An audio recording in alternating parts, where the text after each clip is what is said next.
Hi అండి. నమస్తే. Welcome to Suhasini's kitchen. నేను మీ సుహాసిని రెడ్డి.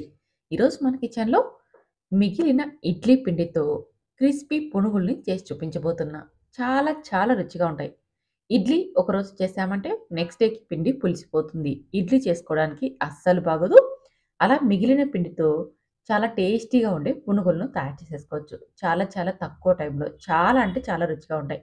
ఇంటికి ఎవరైనా అతిథులొచ్చినప్పుడు కూడా మనం వారి కోసం ఇలా ఈ ఇడ్లీ పిండితో పునుగుల్ని చేసి పెట్టొచ్చు. అలాగే ఇదే పిండితో దోసని కూడా మీకి ఎలా తయారు చేసేసుకోవాలో ఈ వీడియోలో చూపిస్తున్నాను. మరింకెందుకు ఆలస్యం ఈ 2 రెసిపీలని మీరైతే ఒక్కసారి చూసేసేయండి. ఇందుకోసం ముందుగా ఇడ్లీ పిండిని తీసేసుకోవాలి. ఇక్కడ ఫస్ట్ డే కాకోకుండా మనకి 2 రోజుల తర్వాత అయితే పిండి బాగా పులిసి ఉంటుంది. అప్పుడు పునుగులు చేసుకోవడానికి చాలా రుచిగా ఉంటుంది. చూడండి పిండి మనకి బాగా పులిసింది కదా! మనం ఫస్ట్ రోజు ఇడ్లీని చేస్తాం. నెక్స్ట్ డేకి పిండి చాలా పులిసిపోతుంది. అప్పుడు ఇడ్లీ చేసుకోవడానికి బాగోదు కదా! అలాంటి పిండితో ఇప్పుడైతే మీకి పునుగుల్ని చేసి చూపించబోతున్నా. మనకి ఇడ్లీ పిండి ఎంత కావాలో అంత ఒక బౌల్‌లోకి తీసుకోండి. అందులోకి ఒక 2 స్పూన్స్ బియ్యపు పిండిని, 2 స్పూన్స్ మైదాని వేసుకోండి. ఇక్కడ మీరు తీసుకున్న పిండికి సరిపడా బియ్యపు పిండిని, అలాగే మైదాని వేసుకోవాలి. అలాగే రుచికి సరిపడా ఉప్పును, 1 లేదా 2 పచ్చిమిర్చిని చిన్నగా కట్ చేసి వేసుకోండి. అలాగే ఒక ఇంచు అల్లంని కూడా చిన్న ముక్కలుగా తరిగి వేసుకోవాలి. కొద్దిగా కొత్తిమీర తరుగు, అలాగే 2 పెద్ద సైజు ఉల్లిపాయల్ని చిన్న ముక్కలుగా కట్ చేసి వేసుకోండి. అలాగే ఇందులోకి ఒక స్పూన్ జీలకర్రని వేసుకోవాలి. ఇందులోకి వంట సోడా వేసుకోకండి. మనం ఆల్రెడీ పిండిని పులిసిందే తీసుకున్నాం కదా! ఇప్పుడు వంట సోడా వేసామంటే పిండి అనేది చాలా చాలా పులిసిపోయి ఆయిల్ ఎక్కువ పీల్చుకుంటుంది. అందుకోసమని సోడా వేయకోకుండా మనం బాగా కలిసేలాగా కలుపుకోవాలి.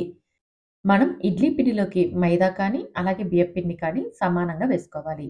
ఒకసారి ఇడ్లీ పిండి లూజ్‌గా ఉంటుంది. ఒకసారి గట్టిగా ఉంటుంది. అలాంటప్పుడు మనకి ఎంత అవసరమైతుందో చూసుకొని సమానంగా బియ్యపు పిండిని, మైదా పిండిని వేసేసుకొని చూడండి వీడియోలో చూపించిన విధంగా మనకి పునుగులు వేసుకోవడానికి పిండి అనేది ఈ గట్టిగా ఉండాలి. ఇలా ఉంటే పునుగులనేది మనకి తోకలు లేకోకుండా పర్ఫెక్ట్ షేప్‌లో చాలా బాగా వచ్చేస్తాయి. తక్కువ నూనె కూడా పీల్చుకుంటాయి. ఈ విధంగా బాగా కలిపి పక్కన పెట్టుకుందాం. ఇప్పుడు స్టవ్ మీద డీప్ ఫ్రైకి సరిపడా ఆయిల్ పెట్టుకుందాం. ఆయిల్ వేడెక్కేలోపు మనం ఇందులోకి టమోటా చట్నీని ప్రిపేర్ చేసుకుందాం. ఇందుకోసం బాగా పడిన 1/4 కేజీ టమోటాల్ని చూడండి ఇలా ముక్కలుగా కట్ చేసి వేసేసుకోవాలి. టమోటాలని శుభ్రంగా కడిగిన తర్వాత ఒక్కొక్క టమోటాని 4 పీసులుగా కట్ చేసి ఒక బౌల్‌లోకి వేసుకోండి. అలాగే ఇందులోకి పచ్చిమిర్చిని తినగలిగే కారాన్ని బట్టి వేసుకోవాలి. అలాగే పచ్చిమిర్చి అనేది చాలా తక్కువ స్పైసీవి ఉన్నవి తీసుకోవాలి. బుంగ మిరపకాయలు అని ఉంటాయి కదా! అలాంటి మిరపకాయలు తీసుకున్నామనుకోండి చాలా కారం తక్కువ ఉండి రుచి చాలా బాగుంటాయి. చట్నీకి అలాంటివైతే సరిపోతాయి. ఇందులోకి ఒక టీ గ్లాస్ వాటర్‌ని యాడ్ చేసేసి 5 నిమిషాల పాటు లో ఫ్లేమ్‌లో ఉడికించుకోవాలి. చూడండి 5 నిమిషాలకి మనకి వాటర్ కూడా మొత్తం ఇంకిపోయింది. అలాగే టమోటాలు, పచ్చిమిర్చి బాగా సాఫ్ట్‌గా ఉడికిపోయాయి కదా! ఇప్పుడు స్టవ్ మీద నుంచి దించి పూర్తిగా చల్లారనివ్వాలి.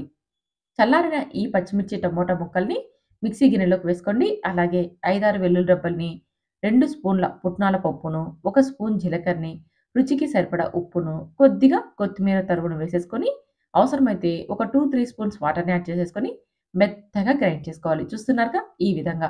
ఈ చట్నీ అనేది పునుగుల్లోకి, దోసల్లోకి, అలాగే చపాతీలోకి అన్ని రకాల టిఫిన్స్‌లోకి చాలా చాలా బాగుంటుంది. క్విక్‌గా ప్రిపేర్ చేసుకోవచ్చు. మరి మీరైతే ఒక్కసారి ట్రై చేయండి.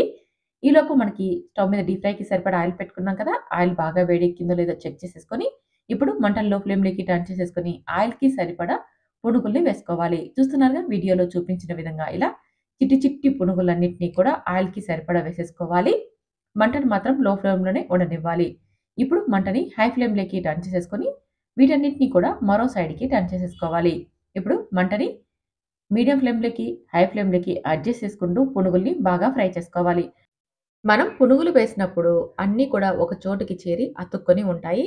అతుక్కొని ఉన్నాయని కంగారు పడకండి. పిండి ఏమైనా మనం పర్ఫెక్ట్‌గా తయారు చేసుకున్నామో లేదో అని కంగారు పడకండి. అవి ఆయిల్‌లో ఫ్రై అయ్యే కొద్దీ ఒకటికి ఒకటి సెపరేట్ అయిపోతాయి. చూడండి వీడియోలో చూస్తే మీకే అర్థమైపోతుంది కదా!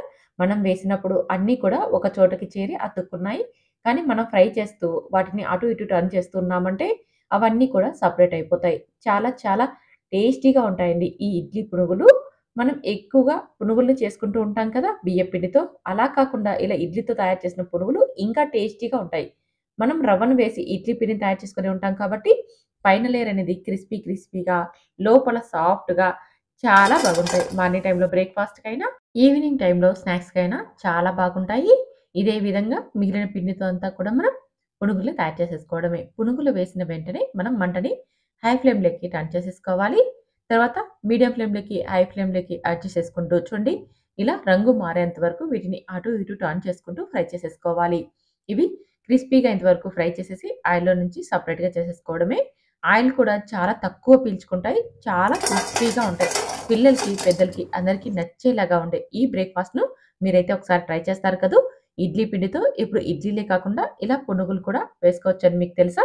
ఇప్పుడు మనం దోసను కూడా ఇదే పిండితో ప్రిపేర్ చేసుకుందాం.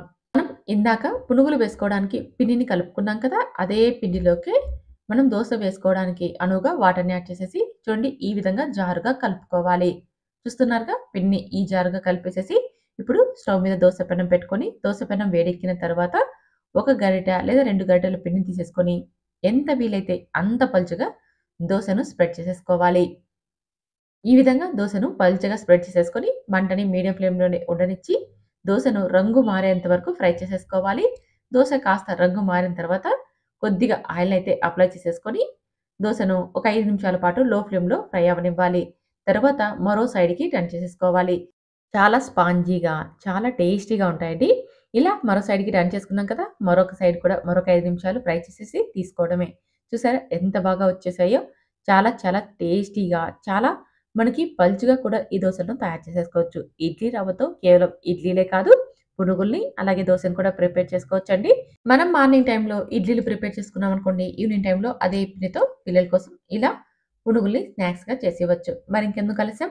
మీరు కూడా ఈ వీడియో చూసారు కదా! ఒకసారయితే ట్రై చేయండి. ట్రై చేసిన తర్వాత ఎలా వచ్చాయో కామెంట్ చేయండి. అలాగే ఈ రెసిపీ మీకు నచ్చితే మాత్రం మీ ఫ్రెండ్స్, ఫ్యామిలీ మెంబర్ కూడా ఈ వీడియోని షేర్ చేసి మా ఛానెల్‌ని సబ్స్క్రైబ్ చేసుకోండి. ఇలాంటి సింపుల్ అండ్ టేస్టీ వంటకాలు సుహాస్‌నిస్ కిచెన్‌లో ఎన్నో చూడొచ్చు. Thank you for watching.